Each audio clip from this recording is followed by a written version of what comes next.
సనాతన ధర్మంలో వారంలో ప్రతిరోజు ఏదో ఒక దేవుడికి లేదా దేవతకి అంకితం చేస్తారు. విష్ణువు, బృహస్పతి, సాయిబాబా, రాఘవేంద్ర స్వామిని గురువారం పూజిస్తారు. జాతకంలో బృహస్పతి దోషం ఉన్నవారు లేదా బృహస్పతి బలహీన స్థితిలో ఉన్నవారు గురువారం బృహస్పతిని పూజించాలి. గురువారాల్లో పూజ చేయడం, శంఖానికి సంబంధించిన ఈ పనులు చేయడం వల్ల మీ జీవితం కూడా మారిపోతుంది. శంఖానికి మన జీవితంలో ఎదురయ్యే అనేక సమస్యలను దూరం చేసే శక్తి ఉంది. గురువారం శంఖంతో ఏం చేయాలో తెలుసుకుందాం.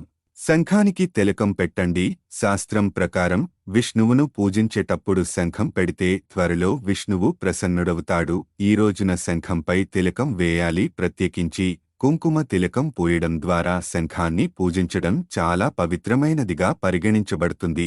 పూజలో శంఖాన్ని తప్పకుండా ఉపయోగించండి. శంఖాన్ని పూజించడం ద్వారా విష్ణువుతో పాటు లక్ష్మీమాత మీకు తన అనుగ్రహాన్ని ప్రసాదిస్తుంది. గురువారం నాడు విష్ణుమూర్తికి పూజ, హారతి చేసేటప్పుడు మీరు తప్పనిసరిగా శంఖాన్ని ఉపయోగించాలి. ఇది జాతకంలో బృహస్పతి స్థానాన్ని బలపరుస్తుంది. శంఖం ధ్వని చేయండి.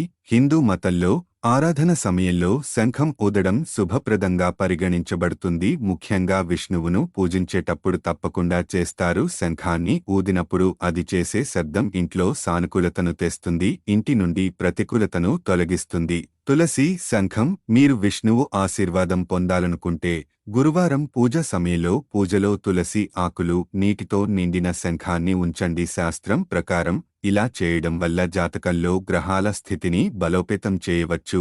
ఈ శంఖ పరిహారాన్ని గురువారం రోజున ఆచరిస్తే విష్ణువుకు తులసి చాలా ప్రీతికరమైనది కనుక ఆ వ్యక్తి విష్ణువు అనుగ్రహాన్ని పొందుతాడు. శంఖం నీరు. గురువారాల్లో విష్ణువు యొక్క ఆశీర్వాదం కోసం ఒక శంఖాన్ని స్వచ్ఛమైన నీటితో నింపి ఆ నీటిని సూర్య భగవానుడికి అర్ఘ్యంగా సమర్పించండి. ఇది మీ ఇంటికి ఆనందం, శ్రేయస్సు, సంపదను తెస్తుందని నమ్ముతారు.